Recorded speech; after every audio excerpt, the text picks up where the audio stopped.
आज एक ऐतिहासिक दिन है और कायर मोदी सरकार जान ले, झुकेंगे नहीं, लड़ेंगे और जीतेंगे।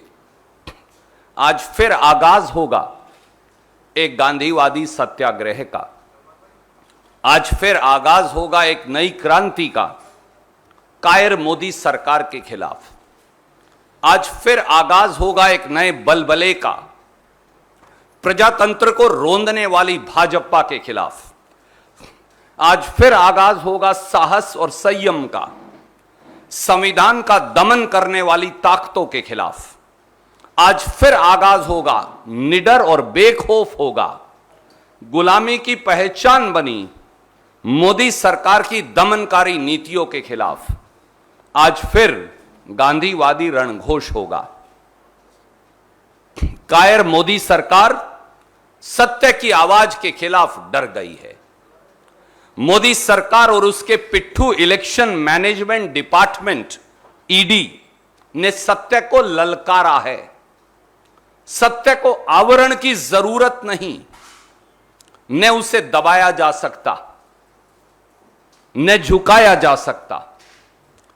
केंद्रीय दिल्ली में कायर मोदी सरकार ने पुलिस के हजारों नाके लगाकर, हजारों पुलिस के जवान लगाकर केंद्रीय दिल्ली को छावनी में तब्दील करके अघोषित आपातकाल लगाकर यह बात साबित कर दी है कि कांग्रेस के सत्याग्रह को श्री राहुल गांधी और भारतीय राष्ट्रीय कांग्रेस के इस सत्याग्रह से मोदी सरकार की चूलें हिल गई हैं। श्री राहुल गांधी के नेतृत्व में शांति प्रिय व गांधीवादी तरीके से सत्याग्रह की मार्च तो निकलेगी ही। न इसे अंग्रेज दबा पाए, न हमें अंग्रेज दबा पाए और न अंग्रेजों के उस समय के मुखबिर और आज की सत्ता के हुक्मरान दबा पाएंगे। हम दृढ़ता से शांति प्रिय और गांधीवादी तरीके से बीजेपी के इलेक्शन मैनेजमेंट डिपार्टमेंट ईडी तक श्री राहुल गांधी के नेतृत्व में पैदल मार्च करके जाएंगे। उनकी झूठ की अदालत में सत्य की बिसात पर आधारित हर सवाल का जवाब देंगे। यही हमारा संकल्प है और यही गांधी का रास्ता। भारतीय राष्ट्रीय कांग्रेस को झुकाने के लिए, हमारे नेतृत्व को झुकाने के लिए 8 साल से मोदी सरकार ने एड़ी चोटी का जोर लगा रखा है। लेकिन श्री राहुल गांधी और कांग्रेस का हर कार्यकर्ता, हर नेता देश के साधारण व्यक्ति, देश के वंचित, देश के शोषित, देश के गरीब, देश के दलित, उनकी आवाज उठाने के अपने कर्तव्य पर अडिग है और अडिग रहेंगे। हम लोकतंत्र के सिपाही हैं और संविधान के रखवाले हैं। मैं फिर दोहराता हूं, हम लोकतंत्र के सिपाही हैं और संविधान के रखवाले हैं। हम ना डरेंगे, ना दबेंगे, ना झुकेंगे, केवल चलते जाएंगे जब तक जीत हासिल ना हो जाए और हर भाजपाई हथकंडे को विफल कर दम लेंगे। भारतीय राष्ट्रीय कांग्रेस 136 साल से इस देश के हर व्यक्ति की आवाज है। हम उस गांधी के वंशज हैं जिन्होंने निहत्थे रहकर देश की जनता की ताकत के बल पर तानाशाही ताकत को, अंग्रेज की ताकत को हिंदुस्तान छोड़कर भाग जाने को विवश कर दिया था। हम उस पंडित नेहरू की वैचारिक सोच हैं जिन्होंने देश की आजादी के आंदोलन में 10 साल कारावास में बिताए और राष्ट्र निर्माण का संकल्प पूरा करके दिखाया। हम उस सरदार पटेल के उत्तराधिकारी हैं जिन्होंने आजाद भारत को पंडित नेहरू के साथ कंधे से कंधा मिलाकर एक सूत्र में पिरोया। हम उस मौलाना अब्दुल कलाम आजाद और डॉक्टर राजेंद्र प्रसाद की सोच हैं जिन्होंने जिन्ना के विभाजनकारी एजेंडे को सिरे से खारिज कर दिया। हम उन माफी वीरों के अनुयायी नहीं जो आज सत्ता के सिंहासन पर बैठे हैं, जो कारागार की दीवारों पर अंग्रेजों से माफीनामा लिखकर आए थे। मोदी सरकार ने भूल कर ली है। नेशनल हेरल्ड अखबार जिसके सहारे मोदी जी आप कांग्रेस के नेतृत्व को झुकाना चाहते हैं, डराना चाहते हैं। यह उसी भारत के स्वतंत्रता संग्राम की साल 1937 में स्थापित पहचान है और आवाज भी। जब आज के हुक्मरान, जब दिल्ली के सिंहासन पर आज बैठे हुक्मरान अंग्रेज की मुखबरी कर रहे थे, तब कांग्रेस के लोग इस देश की मिट्टी को अपने खून और पसीने से सींच रहे थे। उन स्वतंत्रता सेनानियों की आवाज है नेशनल हेराल्ड, इसे दबाया नहीं जा सकता। मोदी जी जब नेशनल हेराल्ड अखबार और 1937 में बनी नेशनल हेराल्ड अखबार की कंपनी एसोसिएटेड जर्नल्स लिमिटेड पर कर्ज का गंभीर संकट आया और समाचार पत्र को चलाने वाले, कठोर परिश्रम करने वाले आप जैसे पत्रकारों की तनख्वाह नहीं दी जा सकी, उनका वेतन नहीं मिल रहा था, तो साल 2002 से 2011 के बीच 10 साल में भारतीय राष्ट्रीय कांग्रेस ने 90 करोड़ रुपए की राशि 10 साल में उस नेशनल हेराल्ड अखबार को दी। क्या पत्रकारों की तनख्वाह देना अपराध हो सकता है? भारतीय राष्ट्रीय कांग्रेस एक राजनीतिक दल है और राजनीतिक दल किसी भी समाचार पत्र या कंपनी के शेयर नहीं ले सकता।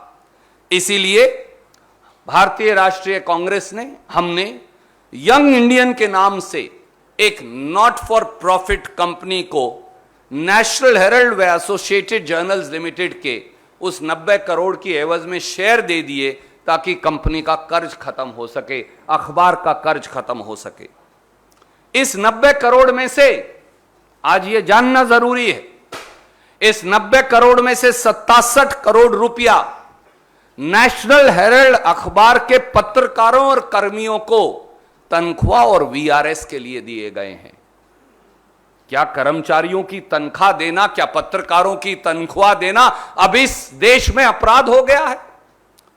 और 90 करोड़ में से 67 करोड़ छोड़ दें तो बाकी का पैसा भारत सरकार को दिया गया है, जो लीज मनी था उसके तौर पर, बिजली के बिल के तौर पर दिया गया है, बिल्डिंग के एक्सपेंसेस के तौर पर दिया गया है। क्या भारत सरकार का दे देना अब इस देश में अपराध हो गया है? हमने मोदी सरकार की तरह देश की संपत्ति जो 70 साल में बनाई थी, अपने मित्रों को औने पौने दाम पर नहीं बेच डाली। नेशनल हेराल्ड की मालिक 1937 में भी एसोसिएटेड जर्नल्स लिमिटेड थी और आज 13 जून 2022 को भी एसोसिएटेड जर्नल्स लिमिटेड है। नेशनल हेराल्ड की संपत्ति का 1 इंच ने किसी को बेचा गया ना दिया गया।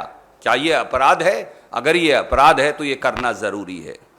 नरेंद्र मोदी जी, आप और आपका इलेक्शन मैनेजमेंट डिपार्टमेंट अच्छी तरह से जानते हैं कि नेशनल हेराल्ड और यंग इंडियन की एक खोटी चवन्नी भी ना कांग्रेस पार्टी ने, ना हमारी अध्यक्षा श्रीमती सोनिया गांधी ने, ना हमारे नेता श्री राहुल गांधी ने, कांग्रेस के किसी नेता या कार्यकर्ता ने आज तक नहीं ली, और ने ही नॉट फॉर प्रॉफिट कंपनी से आप तनख्वाह, डिविडेंड या किसी प्रकार की राशि ले सकते। यहां तक कि आप तो नॉट फॉर प्रॉफिट कंपनी का शेयर भी नहीं बेच सकते, चाहें तो भी। वो केवल और केवल दूसरी नॉट फॉर प्रॉफिट कंपनी को ही दिया जा सकता है। इसलिए national Herald, young India, associated journals limited, आजादी के संग्राम का ये अखबार, ये कांग्रेस नहीं, ये देश की धरोहर है, ये इस देश की विरासत है, यह विश्वास का एक मसौदा है और भारतीय राष्ट्रीय कांग्रेस और देश इस धरोहर को हर हालत में सुरक्षित रखेगी। यह हमारा संकल्प है। अपनी सफलताओं, अपनी असफलताओं पर झल्लाई हुई हुकूमत को आज हम बता देंगे कि हम राष्ट्रीय विरासत को बचाए रखने के लिए कल भी दृढ़ संकल्पित थे और आज भी दृढ़ संकल्पित हैं। हम अडिग हैं, आज भी अडिग हैं और कल भी रहेंगे। हम आज भी निडर हैं, कल भी रहेंगे। आपके ये झूठे मुकदमे और जो बंदर घुड़कियां हैं, इनसे कोई डरने वाला नहीं। मोदी जी, आप चाहे जितना तिल मिला लें, आप चाहे जितने मुकदमे चला लें, हम कांग्रेस के करोड़ों कार्यकर्ता जनता की आवाज को उठाते रहेंगे जिसका दर्द आपको है। हम महंगाई और बेरोजगारी के खिलाफ आवाज बुलंद करते रहेंगे जो तकलीफ आपको है। हम देश की 70 साल की संपत्ति को बेचने की लूट के खिलाफ बुलंद आवाज बने रहेंगे जिसकी आपको तकलीफ है। हम व्यापक भ्रष्टाचार जो आपने फैला रखा है, और जब देश के प्रधानमंत्री ही एक कंपनियों के एजेंट के तौर पर कभी फ्रांस और कभी श्रीलंका में वो अपनी बात रखेंगे कंपनियों के एजेंट के तौर पर, इसके खिलाफ हम आवाज उठाते रहेंगे जिस पर हम अडिग हैं। हम आपको बार बार एक्सपोज करेंगे। हम मध्यम वर्ग व गरीब की आवाज बने रहेंगे। यही कांग्रेस है और यही हमारा धर्म है और हम ये निभाएंगे। Any questions you welcome to ask. Will come. I'll go to everybody.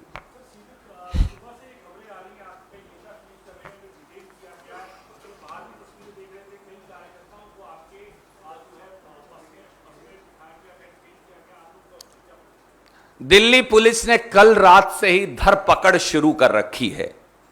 केंद्रीय दिल्ली को तो पुलिस की छावनी में तब्दील कर दिया गया है, आप चश्मदीद गवाह हैं। हजारों सैकड़ों बैरिकेड लगा दिए गए हैं। हमारे कई हजार कार्यकर्ताओं को कल रात से हिरासत में ले लिया गया है। कई नेताओं को अपने घर में नजरबंद कर दिया गया है। पूरी दिल्ली में जैसे एक अघोषित आपातकाल लगा दिया गया हो। मोदी जी की कायर सरकार पर जान ले, हम सबको गिरफ्तार कर लें, पर वो क्या सत्याग्रह को रोक पाएंगे? क्या सत्य की आवाज को दबा पाएंगे? क्या वो सत्य के लिए आग्रह की मार्च को किसी प्रकार से बंदी बना पाएंगे? सत्य की को कोई बेड़ियों में जकड़ नहीं पाया प्रधानमंत्री जी, ना आप जकड़ पाएंगे। हम अंग्रेजों से भी लड़े, अब अंग्रेजों के मुखबिर जो आज सत्ता के सिंहासन पर बैठे हैं, हम आपसे भी लड़ेंगे। हम ना झुकेंगे, ना डरेंगे, ना दबेंगे, केवल लड़ेंगे और केवल उस लड़ाई के लिए लड़ेंगे जो सत्य की लड़ाई है, देश के संविधान की लड़ाई है, देश के प्रजातंत्र की लड़ाई है, देश के मध्यम वर्ग और गरीब की लड़ाई है, देश के शोषित और वंचित की लड़ाई है। और ये लड़ाई तब तक जारी रहेगी जब तक ये देश नहीं जीत जाएगा।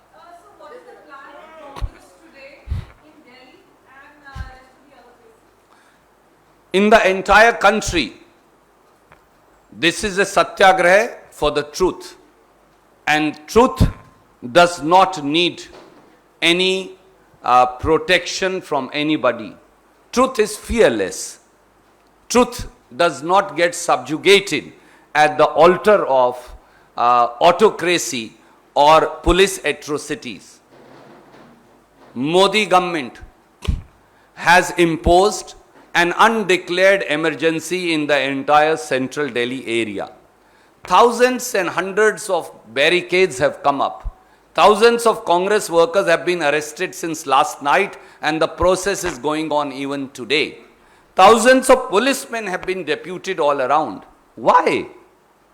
Is there any threat to Modi government? Why are they so scared?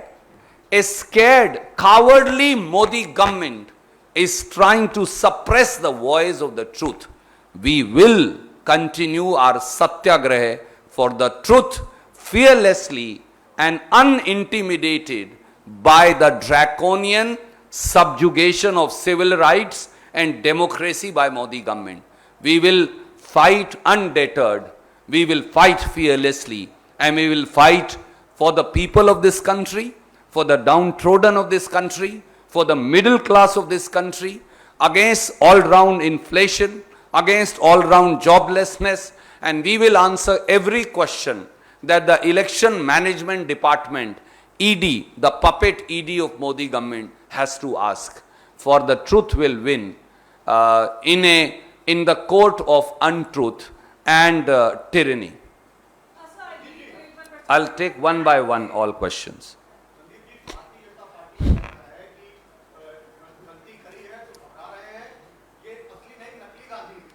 Bhajpa को इतना डर क्यों लगता है श्री राहुल गांधी से?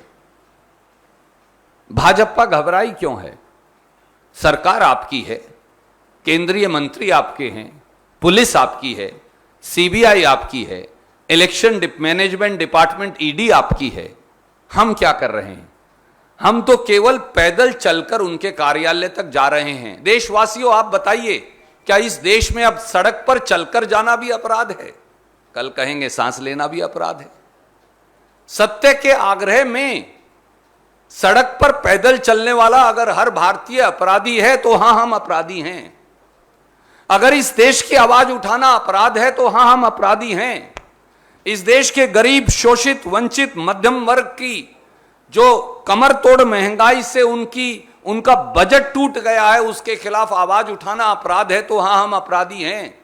इस देश के स्वतंत्रता संग्राम की विरासत की रक्षा करना अगर अपराध है तो हम अपराधी हैं।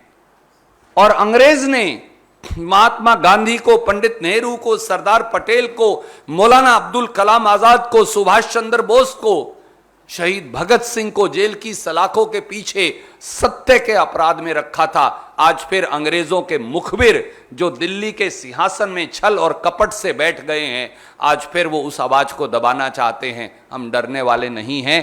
कायर वो हैं जो पुलिस के पीछे छिपकर वार कर रहे हैं।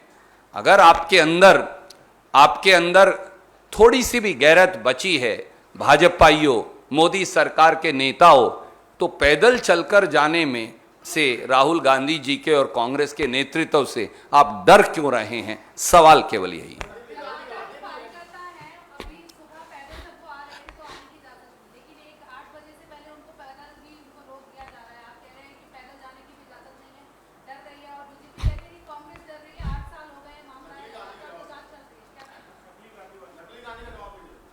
गांधी सत्य की खोज है, गांधी आंदोलन है, गांधी गरीब की आवाज है, गांधी महंगाई के खिलाफ बुलंद होती आवाज है, गांधी बेरोजगारी के खिलाफ उठने वाली आवाज का नाम है। गांधी देश के स्वतंत्रता संग्राम और उसकी परिपाटी की रक्षा का नाम है। गांधी की हत्या करने वाली विचारधारा कभी गांधी को समझ नहीं पाएगी, क्योंकि वो तो गांधी को उन्होंने मिटा दिया, पर गांधी जी का शरीर मिटा, उनकी आत्मा, उनकी सोच और उनकी विचार भारतीय राष्ट्रीय कांग्रेस आज भी आगे लेकर चल रही है। और वो ना इस देश को मिटा पाएंगे और ना गांधी को। जरूर आएंगे साहब, आपसे तो विशेष प्रेम है। नहीं, बिल्कुल आएंगे।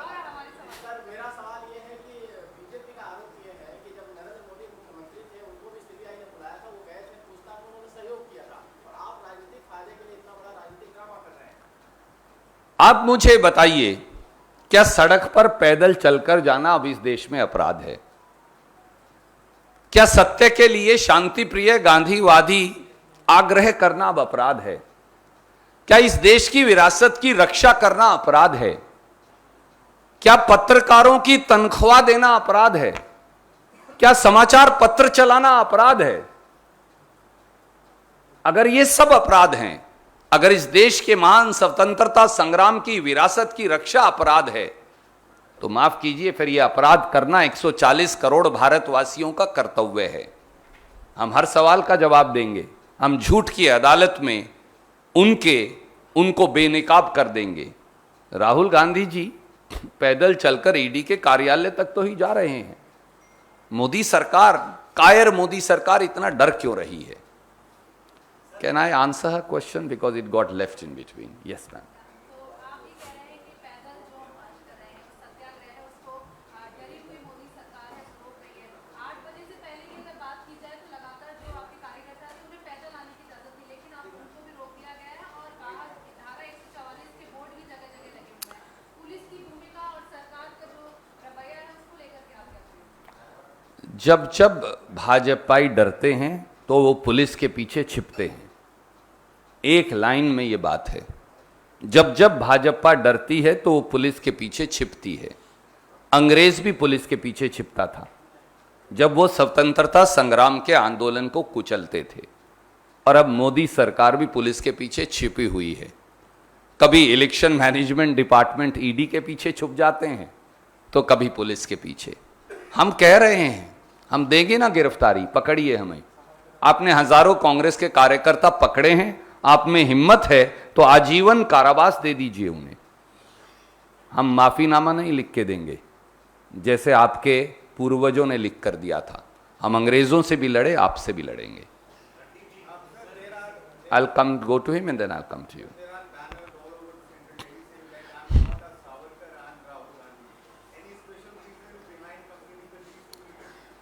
गोडसे के वंशज एक बार फिर गांधी को चुनौती दे रहे हैं। गांधी की हत्या जिस विचारधारा ने की, आज फिर वो गांधी के उत्तराधिकारियों को, उनकी सोच और विचार के प्रणेताओं को एक बार फिर चुनौती दे रहे हैं। ना गॉडसे गांधी को मार पाए, ना मोदी जी मार पाएंगे और उनकी सरकार। Can I first take it? Everybody have taken one question.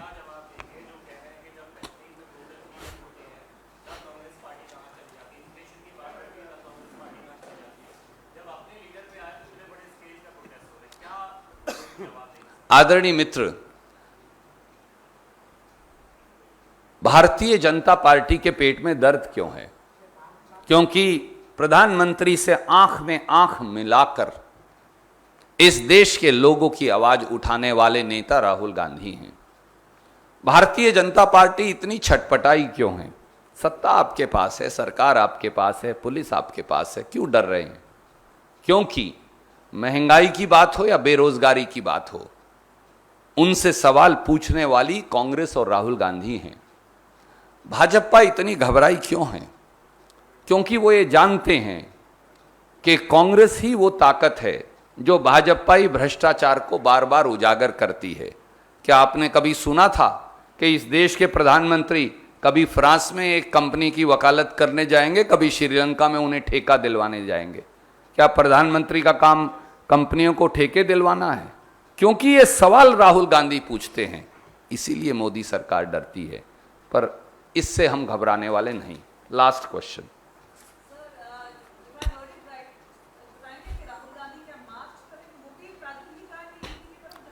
जी बिल्कुल हो सकता है प्रधानमंत्री जी को बुलेट प्रूफ 100 करोड़ रुपए की गाड़ियों की जरूरत हो और 10,000 करोड़ के राजमहल की जरूरत हो, देश की विरासत को खंडित करके।